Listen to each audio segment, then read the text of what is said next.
ओम नमः शिवाय। सावन के इस पवित्र महीने में कहते हैं कि अगर आप शिव पुराण पूरी श्रद्धा भावना से पढ़ें या सुने तो आपकी मनोकामनाएं अवश्य पूर्ण होंगी। तो आज हम शिव पुराण के तीसरे संहिता श्री शतरुद्र संहिता के 32वां अध्याय सुरेश्वर अवतार। निंदेश्वर बोले, हे सनंत कुमार जी, व्याध पद के पुत्र उपमन्यु पूर्व जन्म में प्राप्त सिद्धि के कारण मुनि कुमार के रूप में जन्मे थे। बचपन से ही वह अपने माता पिता के साथ मामा के घर में रहा करते थे। वह बहुत गरीब थे। एक दिन उन्हें पिलाने के लिए बहुत कम दूध मिला। बालक दूध पीने का हठ करने लगा। माँ के समझाने पर जब बालक ना माना तो उसकी माता ने खेतों से बिनकर लाए गए दानों को पीसकर उससे कार्तमिक दूध तैयार किया और उसे अपने पुत्र को दिया। बालक ने जब उसे पिया तो वह जान गया कि यह दूध नहीं बल्कि कुछ और है। अपने पुत्र को इस प्रकार रोता बिखलाता देखकर उसकी माता ने उसे गोद में बैठाया और उसके आंसुओं को पोंछते हुए बोली, बेटा, हम वनों में रहने वाले लोगों के पास भला दूध कहाँ से आएगा? भगवान शिव की कृपा से ही तुम्हें दूध मिल सकता है। अपनी माता के ऐसे वचन सुनकर शोकाकुल वाग्पद का पुत्र बोला, माँ, यदि सब कुछ प्रदान करने वाले भगवान शिव ही हैं तो मैं निश्चय ही उन्हें अपनी भक्ति से प्रसन्न करूँगा। यह कहकर वह बालक अपनी माता को प्रणाम कर वहाँ से चला गया। वह हिमालय पर्वत पर पहुँचा। वहाँ उसने एक छोटा सा मंदिर बनवाया और भगवान शिव व माता पार्वती की मूर्ति स्थापित की। तत्पश्चात जंगल के अनेकों फल फूलों व वनस्पतियों से वह नित्य शिव पार्वती की आराधना करता तथा पांचस्य मंत्र ओम नमः शिवाय का जाप करता। इस प्रकार उस बालक ने काफी समय तक भगवान शिव की कठोर तपस्या की। उपमन्यु की घोर तपस्या के प्रभाव से तीनों लोग प्रदीप हो उठे। तब भगवान शिव इंद्र का और देवी पार्वती इंद्राणी का रूप धारण करके नंदी के स्थान पर इरावत हाथी पर बैठकर उपमन्यु के पास आए। वह उपमन्यु से बोले, हे बालक, हम तुम पर प्रसन्न हैं। मांगो, क्या मांगना चाहते हो? हम तुम्हें सभी अभीष्ट फल प्रदान करेंगे। उनके वचन सुनकर उपमन्यु बोले कि यदि आप मुझ पर प्रसन्न होकर कुछ देना ही चाहते हैं तो मुझे भगवान शिव की भक्ति प्रदान कीजिए। तब देवराज इंद्र ने उपमन्यु से कहा कि उपमन्यु, मैं देवताओं का स्वामी इंद्र हूँ। तुम मेरी आराधना करो, मैं तुम्हें सारी अभीष्ट वस्तुएं प्रदान करूँगा। भगवान शिव तो मेरे समक्ष कुछ भी नहीं, तुम उनको भूल जाओ। इस प्रकार इंद्र ने भगवान शिव की बहुत निंदा की। अपने आराध्य भगवान शिव की निंदा सुनकर उपमन्यु को क्रोध आ गया। उसने भगवान शिव का स्मरण करते हुए अपने हाथ में भस्म उठा ली और उसे अघोर मंत्र से अभिमंत्रित करके उसमें अग्नि प्रज्वलित कर उसे देवता इंद्र पे चला दिया। लेकिन वहाँ तो सारा दृश्य ही बदल गया था। तब इंद्र रूप धारण किए भगवान शिव ने उपमन्यु को अपने परमेश्वर स्वरूप के साक्षात दर्शन कराए। शिव में ही समस्त सृष्टि समाई हुई है, ऐसा उपमन्यु ने देखा। भगवान शिव बोले, हे उपमन्यु, मैं तुम्हारे पिता और देवी पार्वती तुम्हारी माता हैं। हम तुम्हारी आराधना से बहुत प्रसन्न हैं। मैं तुम्हें सनातन कुमारत्व प्रदान करता हूँ। मैं दूध, दही और शहद व अन्य भोज्य पदार्थों का खजाना तुम्हें देता हूँ। तुम अमरता को प्राप्त होंगे और तुम्हें मेरे गणों का आधिपत्य मिलेगा। इस प्रकार शिव जी ने उपमन्यु को उनके दिव्य वर प्रदान किए। तत्पश्चात भगवान शिव पार्वती वहाँ से अंतर्ध्यान हो गए। फिर अभिमन्यु ने घर आकर अपनी माता को सारी बातें बताईं, जिसे सुनकर उनकी माता बहुत प्रसन्न हुई। जिसे भगवान शिव के दर्शन हो गए हों उसे और क्या चाहिए। तात इस प्रकार भगवान शिव के सुरेश्वर अवतार की उत्तम कथा मैंने तुम्हें सुनाई।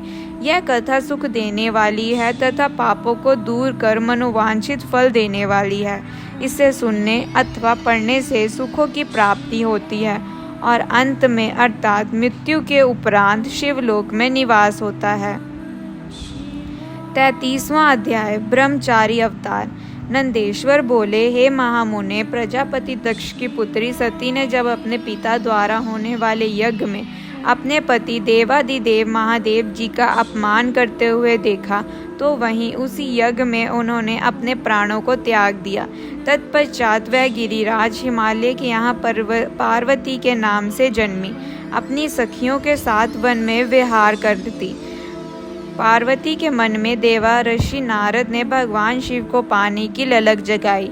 इस कार्य को सिद्धि के लिए देवी पार्वती ने भगवान शिव की आराधना और तपस्या करनी आरंभ कर दी। जब भगवान शिव को उनके इस उत्तम तप की सूचना मिली तो उन्होंने पार्वती के पास सप्त ऋषियों को भेजा। सप्त ऋषियों ने वहां जाकर देवी पार्वती की परीक्षा ली और भगवान शिव के पास लौट आए। शिव जी को प्रणाम करके उन्होंने वहां का सारा समाचार उन्हें सुनाया। सप्त ऋषियों से देवी पार्वती की तपस्या के विषय में जानकर त्रिलोकनाथ भगवान शिव ने स्वयं उनकी परीक्षा लेने का निर्णय किया। शिव जी ने वृद्ध ब्रह्मचारी का वेश बनाया और पार्वती जी के आश्रम की ओर चल दिए। अपने द्वार पे आए एक वृद्ध ब्राह्मण ब्रह्मचारी को आया देखकर देवी पार्वती ने उनको प्रणाम किया और आसन पर बैठाया। उनका पूजन आराधन करने के पश्चात उनका आतिथ्य किया। तत्पश्चात वह उनसे पूछने लगी, हे परमात्मा, आप कौन हैं और कहाँ से आए हैं? तब उस मुनि ने उत्तर दिया, हे देवी, मैं तो सब चंद्र विचरण करने वाला एक साधारण तपस्वी हूँ। मैं सदा मानव सेवा में लगा रहता हूँ, दूसरों को सुख देने का कार्य करता हूँ। देवी, आप मुझे बताइए कि आप कौन हैं और इतनी कम उम्र में सब सुखों आदि का त्याग करके इस निर्जन वन में क्यों तपस्या कर रही हैं? तब देवी पार्वती उन ब्रह्मचारी रूप धारण किए भगवान शिव के प्रश्नों का उत्तर देते हुए बोली, हे मुने, मैं गिरिराज हिमालय और देवी मैना की पुत्री पार्वती हूँ। मैंने भगवान शिव को अपना सर्वस्व समर्पित कर दिया है और उन्हीं को अपने पति के रूप में पाने की इच्छा मन में लेकर मैं शिव जी की तपस्या करूंगी ताकि वह मुझे अपनी कृपा दृष्टि कर मुझसे करताक करें। देवी पार्वती के वचन सुनकर वह मुनि बोले, हे देवी, तुमने सारे देवताओं को, जो कि अत्यंत सुंदर, सजीले और ऐश्वर्य संपन्न है, छोड़कर उस वैरागी, विकरातात्मा और जटाधारी भगवान शिव को अपने वर के रूप में क्यों चुना? वह सदा अकेले रहते हैं और इधर उधर भटकते रहते हैं। इस प्रकार वह ब्रह्मचारी भगवान शिव की बहुत निंदा करने लगा। उस ब्रह्मचारी के मुंह से अपने आराध्य भगवान शिव की निंदा सुनकर पार्वती को बहुत क्रोध आया। तब वह बोली, हे मुने, मैंने तो आपको एक योगी तपस्वी जानकर आपकी पूजा और आराधना की थी, परंतु आप तो मूर्ख और धूर्त हैं, जो परमेश्वर शिव के विषय में ऐसे विचार रखते हैं। आपने मेरे सम्मुख भगवान शिव की निंदा करके मुझे भी अपने पापों का भागी बना दिया है और मेरी तपस्या के सारे पुण्यों को नष्ट कर दिया है। फिर वह अपने सखी से बोली कि यह ब्राह्मण है, इसलिए हम इसको इनकी करनी का फल अर्थात दंड नहीं दे सकते। इससे पूर्व कि यह हमसे त्रिलोकीनाथ कल्याणकारी भक्त वत्सल्य देवादिदेव शिव की निंदा करे, हमें यह स्थान छोड़कर चले जाना चाहिए। यह कहकर देवी पार्वती अपनी सखियों के साथ उस स्थान से जाने लगी। तब परमेश्वर शिव ने उन्हें अपने साक्षात शिव स्वरूप के दर्शन दिए, जिस स्वरूप की आराधना पार्वती जी करती थी। उन्हें देखकर पार्वती जी बहुत प्रसन्न हुई और उनकी स्तुति करने लगी। तब भगवान शिव मुस्कुराते हुए बोले, हे देवी, मैं तुम्हारे उत्तम तपस्या से प्रसन्न हूँ। मैं तुम्हारी परीक्षा लेने के लिए ही ब्रह्मचारी का रूप धारण करके आया था। मेरे प्रति तुम्हारी श्रद्धा और भक्ति ने मुझे यहाँ आने पर मजबूर कर दिया। मांगो, क्या मांगना चाहती हो? मैं तुम्हारी प्रसन्नता के लिए सब अभिष्ट तुम्हें प्रदान करूँगा। भगवान शिव के यह उत्तम वचन सुनकर देवी पार्वती शर्माते हुए बोली, हे भक्त वत्सल्य, आप तो तीनों लोकों के ज्ञाता हैं, भला आपसे भी कोई बात छिपी रह सकती है? फिर भी यदि आप मेरे मन की इच्छा जानना चाहते हैं तो मुझे अपनी पत्नी होने का वरदान दीजिए। तब भगवान शिव ने देवी पार्वती को उनका इच्छित वर दिया और उनका पानी ग्रहण किया। इस प्रकार मैंने आपसे शिव जी के ब्रह्मचारी अवतार का वर्णन किया। यह कथा सुख देने वाली है और दुखों को दूर करने वाली है। 34वां अध्याय सुनट नटक अवतार नित्य अवतार। सुनट नित्य अवतार नितक अवतार। निंदेश्वर बोले, हे सनंद कुमार जी, देवी पार्वती की कठोर तपस्या से प्रसन्न होकर जब भगवान शिव ने उन्हें दर्शन दिए तब देवी पार्वती ने उनसे उनकी पत्नी बनने का वर मांगा। भगवान शिव ने प्रसन्नता पूर्वक उनका इच्छित वरदान उन्हें प्रदान किया। देवी पार्वती को वरदान देकर शिव जी अंतर्ध्यान हो गए और पार्वती जी अपने घर वापस आ गई। वहां आकर उन्होंने अपने माता पिता को सारी बातें बताई। तब उनके घर में प्रसन्नता छा गई और चारों ओर महोत्सव होने लगा। खुश होकर गिरिराज हिमालय ने ब्राह्मणों को बहुत दान दक्षिणा दी, फिर गंगा स्नान करने चले गए। एक दिन जब गिरिराज हिमालय गंगा स्नान हेतु गए थे, भगवान शिव ने सुंदर नट नित्यक का रूप धारण किया और मैना के घर पहुँचे। उनके बाएं हाथ में शिवलिंग और दाहिने हाथ में डमरू था। उन्होंने लाल रंग के वस्त्र पहन रखे थे, पीठ पर गुदड़ी टांग रखी थी। ऐसे रूप में वह मैना के घर के आंगन में आकर सुंदर नृत्य एवं गान करने लगे। अपने डमरू को बजाकर वह अनेक प्रकार की लीलाएं करने लगे। नगर के सारे विद्ध नर नारी और बच्चे प्रसन्नता पूर्वक उनका नृत्य देख रहे थे। महारानी मैना खुश होकर एक पात्र भरकर स्वर्ण मुद्राएं एवं रतन नट को देने गई, परंतु नट के रूप में आए भगवान शिव ने उन्हें लेने से इनकार कर दिया। कहा कि यदि आप वाकई प्रसन्न होकर मुझे कुछ देना ही चाहती हैं तो अपनी पुत्री पार्वती का हाथ मेरे हाथ में दे दीजिए। उस नट नित्यक की बात सुनकर देवी मैना को बहुत क्रोध आया और वह नट को भला बुला कहने लगी।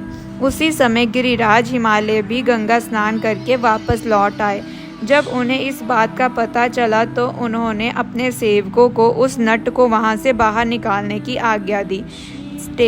सेवक नट की ओर बढ़ते ही थे कि मायावर लीलाधारी भगवान शिव ने मैना और हिमालय को पार्वती सहित क्षण भर के लिए अपने दिव्य रूप के दर्शन कराए और अगले ही पल तेज कदमों से चलकर वहां से गायब हो गए।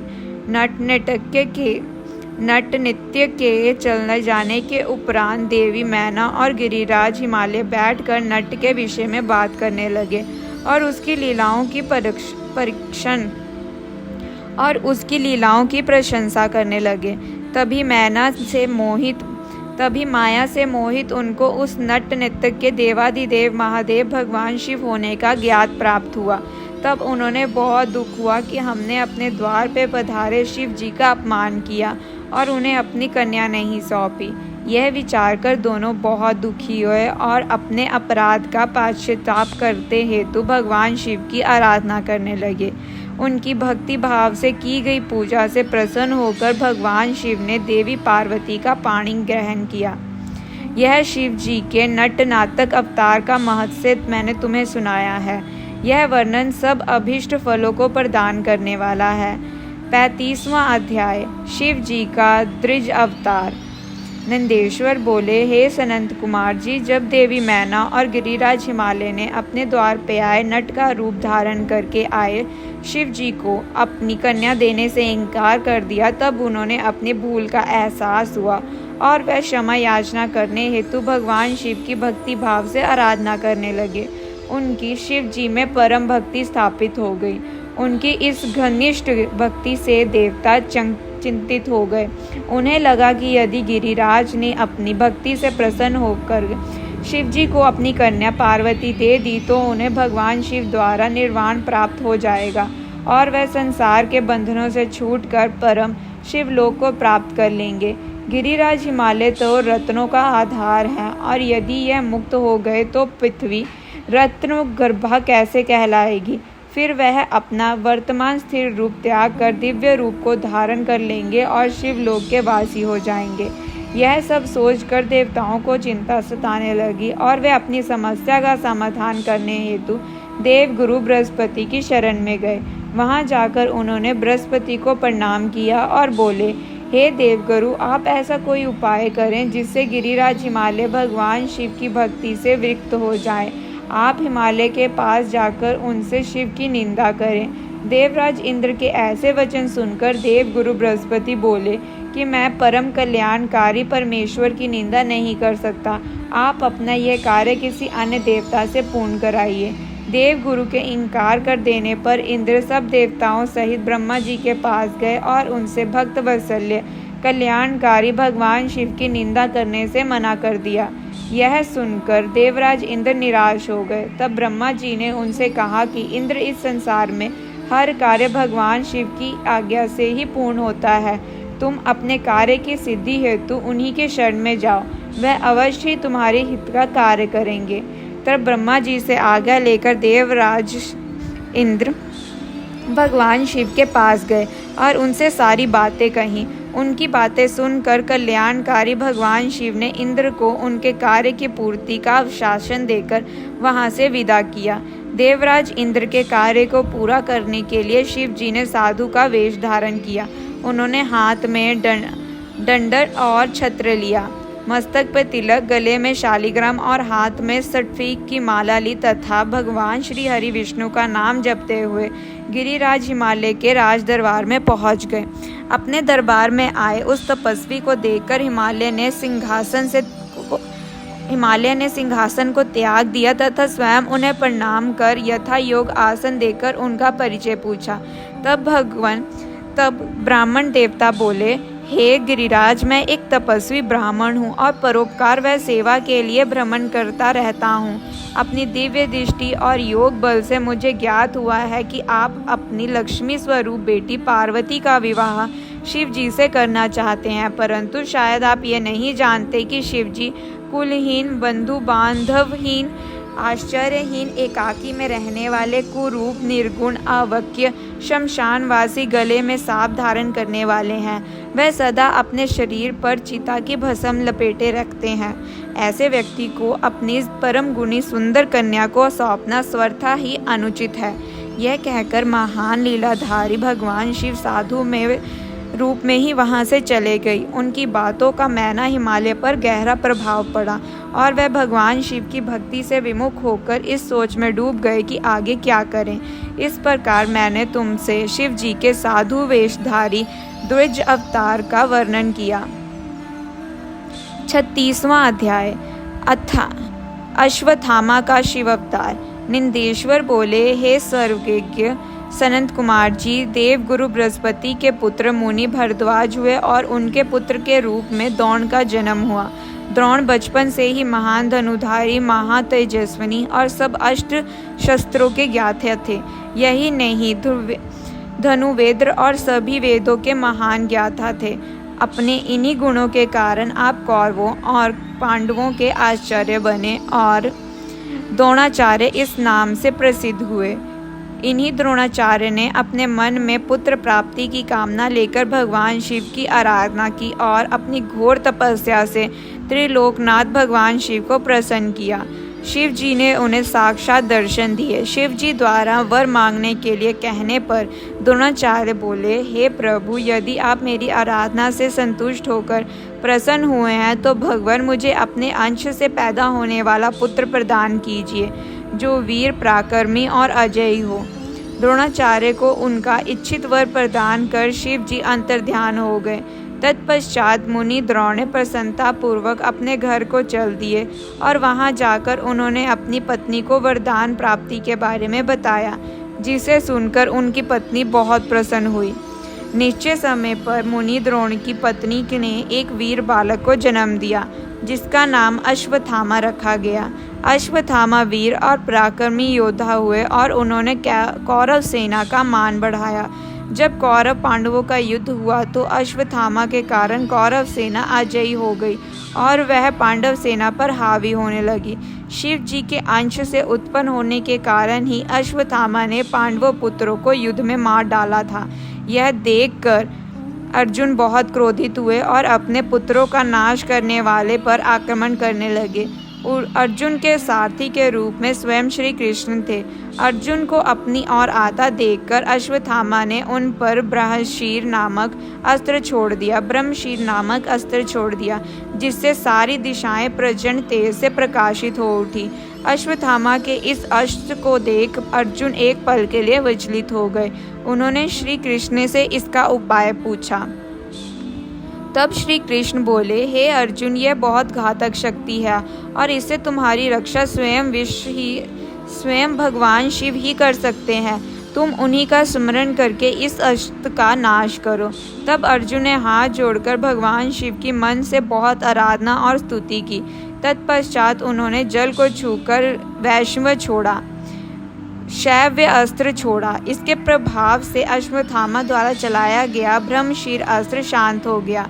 फिर भगवान श्री कृष्ण ने अर्जुन सहित सब पांडवों को अश्वत्थामा से आशीर्वाद लेने के लिए कहा। श्री कृष्ण की आज्ञा मानते हुए सभी पांडवों ने अश्वत्थामा को प्रणाम किया। तब प्रसन्न होकर अश्वत्थामा ने पांडवों को अनेकों वर प्रदान किए। फिर अपने कर्तव्य को निभाते हुए कौरव सेना से मिलकर पुनः पांडवों से युद्ध करने लगे। इस प्रकार भगवान शिव ने परम भक्त द्रोण के घर पुत्र के रूप में जन्म लेकर अनेक लीलाएं रची। 37वां अध्याय, पांडवों को शिव पूजन के लिए व्यास जी का उपदेश। नंदेश्वर बोले, हे श्रेष्ठ मुनि, जब पांडवों को दुर्योधन ने जुए में हरा दिया और वह वनवास पाकर अपनी पत्नी द्रौपदी सहित दैत्य वन में निवास करने लगे थे, तब एक दिन दुर्योधन ने ऋषि दुर्वासा को उनके शिष्यों सहित पांडवों को कष्ट देने के लिए उनके पास भेजा। दुर्वासा ऋषि अपने 1000 शिष्यों को अपने साथ लेकर पांडवों की कुटिया में पहुंच गए और युधिष्ठिर से बोले कि हम स्नान करने जा रहे हैं, इतने में आप हम सबके लिए भोजन का प्रबंध कीजिए, और स्वयं चले गए। दुर्वासा ऋषि द्वारा भोजन की व्यवस्था करने की बात सुनकर सब पांडव सोच में डूब गए, क्योंकि उनके पास अन्न नहीं था। तब देवी पार्वती ने भगवान श्री कृष्ण का स्मरण किया और वे तुरंत वहां आ गए। वहां उन्होंने पांडवों की रसोई में बचे अन्न के एक दाने को खाया, इससे वह स्वयं भी तृप्त हो गए। साथ ही स्नान के लिए दुर्वासा और उनके शिष्यों का भी पेट भर गया और वे वहीं से लौट गए। इस प्रकार श्री कृष्ण ने पांडवों पे आए इस संकट को दूर कर दिया। फिर पांडवों को भगवान शिव की आराधना करने के लिए कहकर वह स्वयं द्वारका चले गए। एक दिन जटाजूट धारण किए, गले में रुद्राक्ष की माला और भस्म लगाए व्यास जी ओम नमः शिवाय पंचाक्षरी मंत्र का जाप करते हुए पांडवों की कुटिया में पधारे। व्यास मुनि शिव जी के प्रेम में मगन तेज पूर्ण से आलोकित थे। उन्हें पधारा हुआ देखकर पांडवों ने उन्हें प्रणाम किया और आसन पर बैठाकर उनकी पूजा अर्चना की। तब महामुनि प्रसन्न होकर बोले, हे पांडवों, तुम सत्य के मार्ग पर चलने वाले हो, सदा ही धर्म का पालन करते हो। महाराज धृतराष्ट्र ने तुम्हारे साथ पक्षपात किया और तुम्हारा राज दुर्योधन ने छल करके तुमसे छीन लिया। जैसे बीज बोया जाता है, अंकुर भी उसी का निकलता है। अधर्म और असत्य का मार्ग अपनाने वाले का कभी कल्याण नहीं होता। तुम सत्य और धर्म के मार्ग पे चल रहे हो, इसलिए तो निश्चित ही तुम्हारा कल्याण होगा। महामुनि व्यास के वचनों को सुनकर युधिष्ठिर बोले, हे नाथ, हमारे कष्टों को दूर करने के लिए कोई मार्ग बताइए। श्री कृष्ण जी ने हमें कल्याणकारी देवादिदेव महादेव जी की आराधना करने के लिए कहा था। आप हमें शिव भक्ति का उपदेश दीजिए। युधिष्ठिर के वचन सुनकर महामुनि बोले, हे पांडवों, निश्चय ही श्री कृष्ण ने सत्य कहा था। भगवान शिव अपने भक्तों के दुखों को दूर करने वाले तथा उनकी रक्षा करने वाले हैं। तत्पश्चात व्यास जी ने उन्हें शिव जी के पूजन का विधान बताया। फिर बोले, तुम सदा ही धर्म के मार्ग पे चलना, इससे तुम्हारे कार्य की सिद्धि होगी। यह सुनकर महामुनि व्यास वहां से चले गए। तत्पश्चात व्यास जी के दिखाए मार्ग पर चलते हुए पांडव शिव जी को आराधना करने लगे। अर्जुन इंद्रकलीन नामक पर्वत के पास गंगा नदी के तट पर जाकर भक्त वत्सल्य कल्याणकारी भगवान शिव की आराधना करने लगे। 48वां अध्याय, अर्जुन द्वारा शिव जी की तपस्या करना। नंदेश्वर बोले, हे सनंत कुमार जी, अर्जुन भक्ति भावना से गंगा जी के तट पर बैठकर भगवान शिव की आराधना कर रहे थे। शिव मंत्र के जाप से उनका अतुल्य तेज प्रकाशित हो रहा था। पांडवों को अर्जुन का तेज देखकर विजय में कोई संदेह न रहा। जब अर्जुन तपस्या करने के लिए उनसे दूर गए तब अर्जुन के वियोग से द्रौपदी और अन्य पांडव बहुत दुखी थे, परंतु उनके मन में अटूट विश्वास था कि शिव जी की भक्ति से उनका निश्चय ही कल्याण होगा। उनके दुखों को देखकर एक दिन व्यास जी फिर उनसे समझाने के लिए उनके पास आए। उन्हें देखकर पांडव बहुत प्रसन्न हुए और उनका आतिथ्य सत्कार करने लगे। तब महामुनि व्यास ने उन्हें उपदेश दिया और अनेक कथाएं सुनाई, परंतु पांडवों का दुख दूर ना हुआ। एक दिन युधिष्ठिर ने महामुनि व्यास से प्रश्न किया, हे महाप्रज्ञ, जिस प्रकार के दुख और कष्टों को हम भोग रहे हैं, क्या पहले भी किसी को ऐसी परिस्थिति का सामना करना पड़ा था? युधिष्ठिर के इस प्रश्न को सुनकर व्यास मुनि कहने लगे कि पांडवों, निश्चय ही तुम्हारे साथ कौरवों ने छल किया, परंतु अनेकों सिद्ध पुरुषों ने इससे भी अधिक दुखों को हंसते हंसते झेला है। निषद देश के स्वामी नल, सत्यवादी राजा हरिश्चंद्र, श्री रामचंद्र जी ने भी इन कष्टों को हंसकर झेला है। यह तो सप्त पुरुषों का स्वभाव होता है कि वह विपरीत परिस्थितियों और दुखों में विचलित नहीं होते और सदा सत्य के मार्ग पर ही आगे चलते रहते हैं। मानव को तो दुख झेलने ही पड़ते हैं। बचपन, युवावस्था, विद्यावस्था सभी में मनुष्य को दुख और कष्ट प्राप्त होते हैं। इसलिए अपने मन को मत भटकाओ और सत्य के मार्ग का अनुसरण करो, क्योंकि शिव जी सत्य से प्रसन्न होते हैं। इसलिए सभी मनुष्यों को सत्य के पथ पर चलना चाहिए। दूसरी ओर अर्जुन ने इंद्रकीन नामक पर्वत के निकट गंगा जी के तट पर महामुनि व्यास के उपदेश के अनुसार शिवलिंग बनाकर उसकी विधि पूर्वक उपासना आरंभ कर दी। अर्जुन प्रतिदिन स्नान करके भक्ति भावना से इंद्र को अपने वश में करके भगवान शिव का ध्यान करते। दिन ब दिन उनकी भक्ति भावना और अधिक प्रबल होती जा रही थी। उनकी तपस्या के तेज से जीवों को भय होने लगा था। अर्जुन की तपस्या से दर्ग होकर अनेक देवता देवराज इंद्र के पास गए और उनसे बोले कि देवराज, अर्जुन भगवान शिव की घोर तपस्या कर रहा है। उनके तेज से सभी प्राणी दग्ध हो रहे हैं। अर्जुन की तपस्या के विषय में सुनकर देवराज इंद्र उनकी परीक्षा लेने के लिए उनके पास गए। इंद्र ने ब्राह्मण का रूप धारण किया और अर्जुन के पास जाकर पूछने लगे कि इतनी छोटी उम्र में तपस्या क्यों कर रहे हो? तुम मुक्ति चाहते हो या विजय के लिए तपस्या कर रहे हो? परंतु इंद्र तो मोक्ष के स्थान पर सुख प्रदान करते हैं। इंद्रदेव के वचनों को सुनकर अर्जुन को क्रोध आ गया और वो बोले, हे मुनि, आप यहाँ क्यों पधारे हैं? इस प्रकार के प्रश्नों से मेरी तपस्या में क्यों विघ्न डाल रहे हैं? मैं शिव जी की आराधना कर रहा हूँ। तब इंद्रदेव ने ब्राह्मण वेश त्याग कर अपने वास्तविक रूप के दर्शन अर्जुन को दिए। इंद्रदेव को अपने सामने पाकर अर्जुन को लज्जा का अनुभव हुआ कि मैंने इंद्र से अपशब्द कहे। उन्होंने देवराज इंद्र से क्षमा याचना की। देवराज इंद्र प्रसन्न होकर बोले, अर्जुन, तुम मांगो, क्या मांगना चाहते हो? मैं निश्चय ही तुम्हारा इच्छित वर तुम्हें प्रदान करूंगा। देवराज इंद्र के वचन सुनकर अर्जुन बोले, हे देवेंद्र, यदि आप मुझ पर प्रसन्न हैं तो मुझे शत्रुओं पर विजय का वरदान प्रदान कीजिए।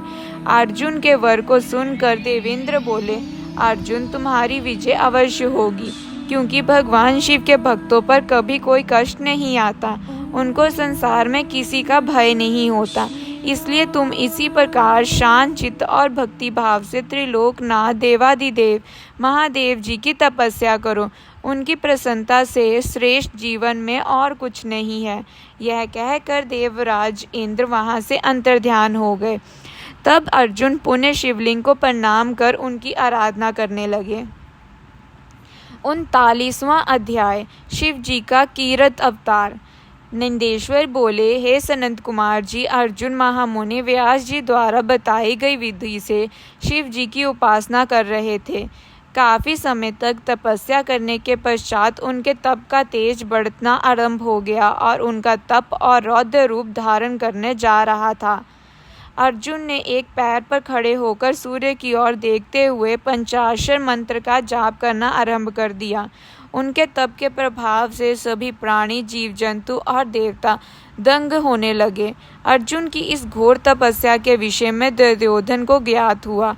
उसने मूक नाम के दैत्य को अर्जुन के पास शुक्र का भेष धार करके भेजा। वह दुष्ट राक्षस अनेक प्रकार की ध्वनि निकालता और वृक्षों को उखाड़ता हुआ अर्जुन के तप के स्थान के निकट पहुंचने लगा।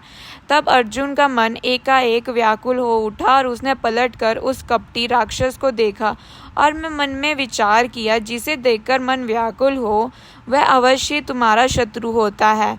यह विचार मन में आते ही अर्जुन को दुर्योधन का छल कपट याद आ गया।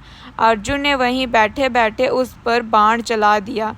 उसी समय स्वयं भक्त वत्सल्य भगवान शिव भी अपने भक्त अर्जुन पर आए संकट को देखकर उसकी रक्षा व परीक्षा हेतु तुरंत वहां आ गए और उन्होंने भी उस बहुरूपिया राक्षस पर अपना बाण चला दिया। उस समय देवादिदेव महादेव जी ने भील का वेश धारण कर रखा था। उनके शरीर में श्वेत धारियां थी और वह कच्छ बांधे हुए थे। उनके कमर पर तरकश और हाथ में धनुष बाण था और वह भी उसी शुक्र का पीछा कर रहे थे। भील रूपी भगवान शिव और अर्जुन दोनों के बाणों ने एक साथ उस शुक्र को अपना निशाना बनवाया। शिव जी का बाण उस विशाल शुक्र की पूंछ में, अर्जुन का बाण उसके मुख में लगा। उस घातक भयानक आघात को वह सहन न कर सका। पल भर में ही भयानक शब्द करता हुआ वह धरती पर गिर पड़ा और उसके पान पखेरु उड़ गए।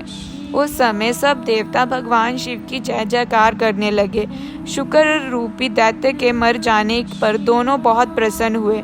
अर्जुन सोचने लगे कि भयानक दैत्य अवश्य मुझे मारने के लिए आया था, परंतु भगवान शिव ने आज मेरी रक्षा की और मुझे बचा लिया। उन्होंने ही मुझे सद्बुद्धि देकर उसे मारने की प्रेरणा मेरे मन में जगाई। ऐसा विचार मन में आते ही अर्जुन ने भगवान शिव के चरणों में प्रणाम किया और पूर्ण भक्ति भाव से शिव स्तुति शुरू कर दी। 40वां अध्याय। किरत अर्जुन विवाद। नंदेश्वर बोले, हे स्वर्गीय, जब यह भयानक शुक्र शिव जी और अर्जुन दोनों के बाणों से मारा गया और पृथ्वी पर बेजान होकर गिर पड़ा, तो भील रूपधारी शिव जी ने अपने एक सेवक को भेजकर मित्र शुक्र से अपना बाण निकालकर लाने के लिए कहा। उधर अर्जुन भी उस शुक्र से अपना बाण लेने के लिए आए। तब अर्जुन और उस शिव गण में बाण को लेकर विवाद शुरू हो गया। वह गण बोला कि यह दोनों बाण मेरे स्वामी के हैं, इसलिए मुझे दे दो, परंतु अर्जुन ने बाण देने से मना कर दिया। तब वह बोला कि तुम झूठे तपस्वी हो। यदि तुम सच्चे होते तो इन बाणों को मुझे दिखाओ, मैं अपने बाण को पहचान लूंगा, क्योंकि उन पर मेरा फल अंकित है। यह सुनकर अर्जुन उस गण से बोले, तुमसे मैं युद्ध नहीं कर सकता। युद्ध सदैव समान योद्धा से किया जाता है। मेरे बल और पराक्रम को देखना चाहते हो तो जाओ और जाकर अपने स्वामी को भेजो। अर्जुन के वचन सुनकर वह गण कीरत रूप धारण किए भगवान शिव के पास गया। अर्जुन ने जो कुछ कहा था उसने अपने स्वामी को वह सब यथार्थ बता दिया। सारी बातें सुनकर किरीटेश्वर को बहुत प्रसन्नता हुई और वह अपनी सेना को साथ लेकर अर्जुन से युद्ध करने के लिए वहां आ गए। युद्ध भूमि में पहुंचकर कीरत रूपी भगवान शिव ने अपने दूत को पुण्य अर्जुन के पास भेजा। शिव जी का वह दूत अर्जुन के पास गया और बोला, हे तपस्वी, जरा हमारी विशाल सेना को नजर उठाकर देखो। तुम क्यों एक बाण की खातिर अपने प्राणों की आहुति देना चाहते हो? अच्छा हो कि खुशी से वह बाण हमें दे दो और अपनी रक्षा करो। यह सुनकर अर्जुन को क्रोध आ गया। वह बोला कि तुम जाकर अपने स्वामी से कह दो कि मैं अपने कुल को कलंक नहीं लगा सकता। भले ही मेरे भाई दुखी हों, पर मैं युद्ध से डरकर पीछे नहीं हट सकता। क्या कभी शेर भी गीदड़ से डरा करते हैं? जाकर अपने स्वामी को बता दो कि क्षत्रिय युद्ध से डरते नहीं हैं, बल्कि अपने शत्रुओं को युद्ध में पिछाड़ कर आगे बढ़ते हैं। अर्जुन के ऐसे वचन सुनकर वह दूत अपने स्वामी किरीटेश्वर भगवान शिव के पास गया और उन्हें अर्जुन की कई सारी बातें बता दी। अपने गण की बातों को सुनकर लीलाधारी शिव मन ही मन अर्जुन की भक्ति, निडरता और अपनी बात की अडिगता देखकर प्रसन्न हुए। फिर उन्होंने अपनी सेना सहित आगे बढ़ना शुरू कर दिया। 41वां अध्याय किरेतेश्वर महादेव की कथा। नंदेश्वर बोले, हे महामुने, जब किरेतेश्वर शिव जी को उनके दूत ने बताया कि अर्जुन किसी भी स्थिति में समर्पण नहीं करना चाहते और वह आपसे युद्ध करना चाहते हैं, तब शीघ्र ही किरेतेश्वर शिव अपनी सेना के साथ युद्ध भूमि में पधारे। अर्जुन ने अपने आराध्य भगवान शिव के चरणों का स्मरण किया और अपना धनुष बाण लेकर उस विशाल सेना से लड़ने लगे। अर्जुन वह भील सेना में बड़ा भयंकर संग्राम हुआ। दोनों ओर से बाणों की वर्षा होने लगी। अर्जुन, जो कि महान धनुधारी कहे जाते हैं, ने अपने बाणों से सारी गण सेना को पल भर में ही परेशान कर दिया। फिर क्या था, कुछ ही देर में सभी शिवगण अपने प्राणों की रक्षा हेतु युद्ध भूमि से इधर उधर हो गए, परंतु अर्जुन के बाण ना रुके। जब भीलराज कीरत की सारी सेना भाग खड़ी हुई, तब अर्जुन ने कीरत वेशधारी शिव जी से युद्ध करना आरंभ कर दिया। अर्जुन ने अपने तीर बाणों से महादेव जी पर हमला कर दिया, परंतु वह भक्त वत्सल्य शिव जी का कुछ ना बिगाड़ सके। उनका एक भी बाण शिव जी तक नहीं पहुंचा। यह देखकर देवाधिदेव भगवान शिव हंस रहे थे। जब अर्जुन ने देखा कि वह किसी भी प्रकार उस कीरत को अपने वश में नहीं कर पा रहे, तो उन्होंने भगवान शिव की स्तुति की, जिसके प्रभाव से तुरंत ही त्रिलोकनाथ भक्त वत्सल्य कल्याणकारी शिव अपने अद्भुत स्वरूप के साक्षात दर्शन अर्जुन को कराए। भगवान शिव का परम मनोहारी सुंदर स्वरूप देखकर अर्जुन धन्य हो गए और प्रसन्न होकर पल भर उन्हें देखते ही रह गए। तब यह जानकर कि वह कीरत कोई और नहीं अपितु स्वयं शिव जी ही थे, उन्होंने अपने युद्ध करने और उनका अपमान करने के कारण बहुत लज्जा महसूस हुई। वह अपने आराध्य के चरणों में गिर पड़े। शिव जी ने उन्हें उठाया और बोला कि अर्जुन, दुखी मत हो। तब अर्जुन हाथ जोड़कर भक्त वत्सल्य भगवान शिव की स्तुति करने लगे और बोले, हे महादेव जी, आपने इस प्रकार मुझसे रूप बदलकर युद्ध क्यों किया? मैंने आपका भक्त होते हुए आपका अपमान किया है। स्वामी, मुझे माफ कर दीजिए और मेरा कल्याण कीजिए। अर्जुन के वचनों से महेश्वर प्रसन्न हो गए और बोले, अर्जुन, दुखी मत हो। मेरे द्वारा प्रेरित होने पर ही तुमने युद्ध किया था, इसलिए यह तुम्हारा अपराध नहीं, धर्म था। मैं तुम पर प्रसन्न हूँ। कहो पुत्र, किस कारण से तुम इतनी घोर तपस्या और साधना कर रहे थे? मैं तुम्हारी इच्छा अवश्य पूर्ण करूँगा। शिव जी के ऐसे वचन सुनकर अर्जुन ने शिव जी की स्तुति आरंभ कर दी। अर्जुन बोले, हे देवादिदेव कैलाशपति सदाशिव, मैं आपको नमस्कार करता हूँ। हाथों में डमरू और त्रिशूल धारण करने वाले, गले में मुंडमाला, शरीर पर बागंबर ओढ़े, गले में सांपों, मस्तक पर चंद्रमा और जटाओं में पतित पावनी श्री गंगा को धारण करने वाले कल्याणकारी शिव शंकर को मैं नमस्कार करता हूँ। भगवान, मैं आपका एक छोटा सा भक्त हूँ और आप इस संसार के ईश्वर हैं। भला मैं कैसे आपके गुणों का वर्णन कर सकता हूँ? जिस प्रकार बारिश की बूंदें और आकाश के तारों को नहीं गिना जा सकता, उसी प्रकार आपके गुणों की गणना कर पाना भी असंभव है। प्रभु, मैं आपका दास हूँ, आपकी शरण में आया हूँ। मुझ पर अपनी कृपा दृष्टि सदा बनाए रखिए। आप तो अंतर्यामी हैं, अपने भक्तों के विषय में सब कुछ जानते हैं। प्रभु, हम पर आए इस घोर संकट को दूर कीजिए। यह कहकर अर्जुन नमस्त झुकाकर चुपचाप खड़े हो गए। अपने भक्त की स्तुति से हर्षित हो शिव जी बोले, हे अर्जुन, अपनी सारी चिंताएं त्याग दो। तुम्हारे कुल का कल्याण अवश्य होगा। तुम्हें सब कुछ मिल जाएगा, थोड़ा धैर्य रखो। यह कह शिव जी ने अर्जुन को अमोघ पशुपात अस्त्र प्रदान किया। फिर अर्जुन को युद्ध में विजय पाने और शत्रुओं का नाश करने का वर प्रदान किया। साथ ही शिव जी ने उनकी सहायता हेतु श्री कृष्ण को भी सहयोग करने के लिए कहा। तत्पश्चात अर्जुन को आशीर्वाद देकर शिव जी वहां से अंतर्ध्यान हो गए। शिव जी के जाने के उपरांत अर्जुन भी प्रसन्नता पूर्वक अपने आश्रम को लौट गए और जाकर अपने भाइयों को अपनी तपस्या, सिद्धि और वर प्राप्ति के बारे में बताया। जिसे जानकर वह बहुत प्रसन्न हुए।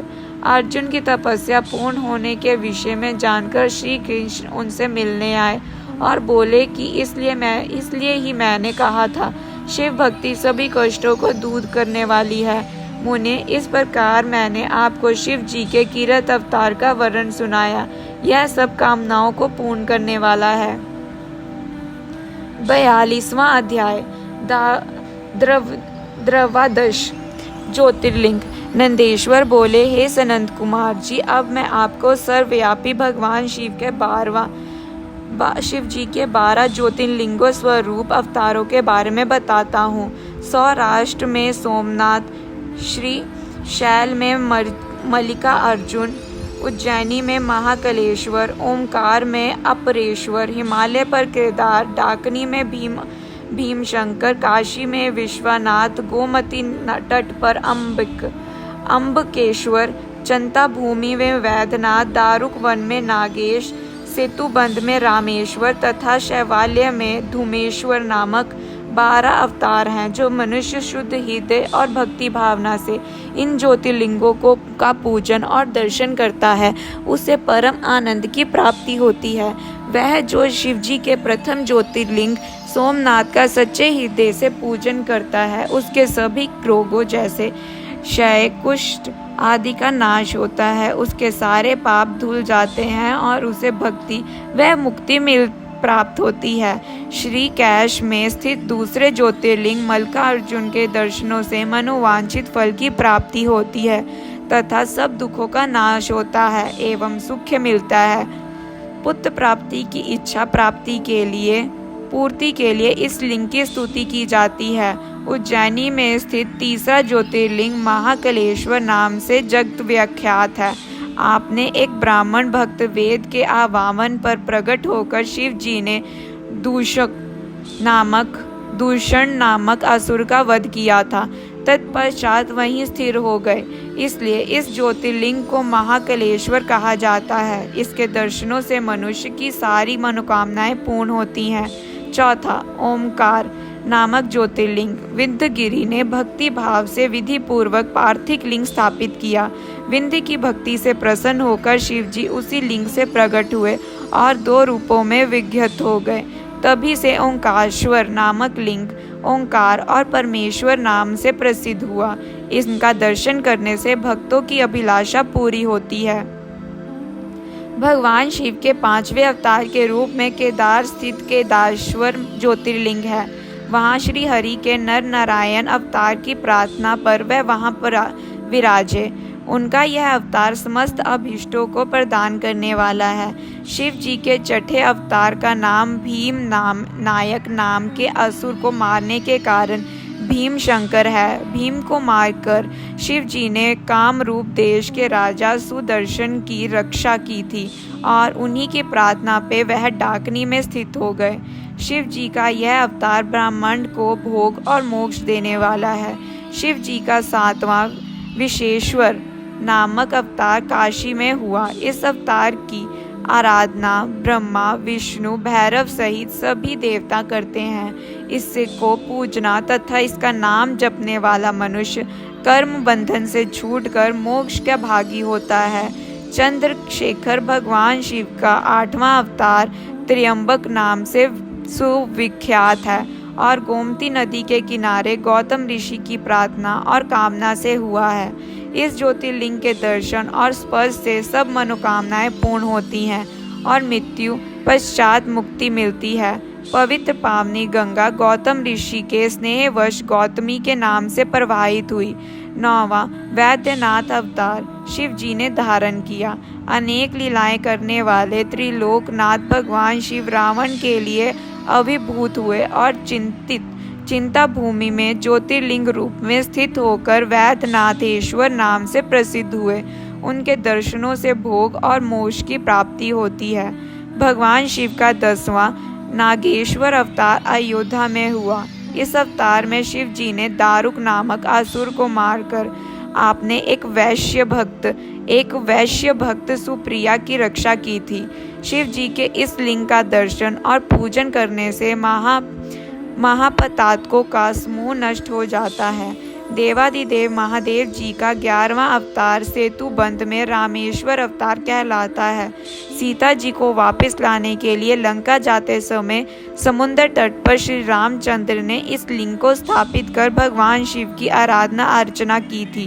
उनकी प्रार्थना पर शिव जी इस ज्योतिर्लिंग में स्थित हुए। रामेश्वर लिंग को गंगा जल से स्नान कराने वाले मनुष्य को जीवन के बंधनों से मुक्ति मिल जाती है, उसे परम दिव्य ज्ञान की प्राप्ति होती है। यह ज्योतिर्लिंग भोग तथा मुक्ति प्रदान करने वाला है। इनका पूजन देव दुर्लभ कैलव्य मोक्ष प्रदान करता है। इसी प्रकार शिव जी का धूमेश्वर नामक 12वां अवतार हुआ, जिसमें उन्होंने अपने प्रिय भक्त दुष्मा को आनंद दिया।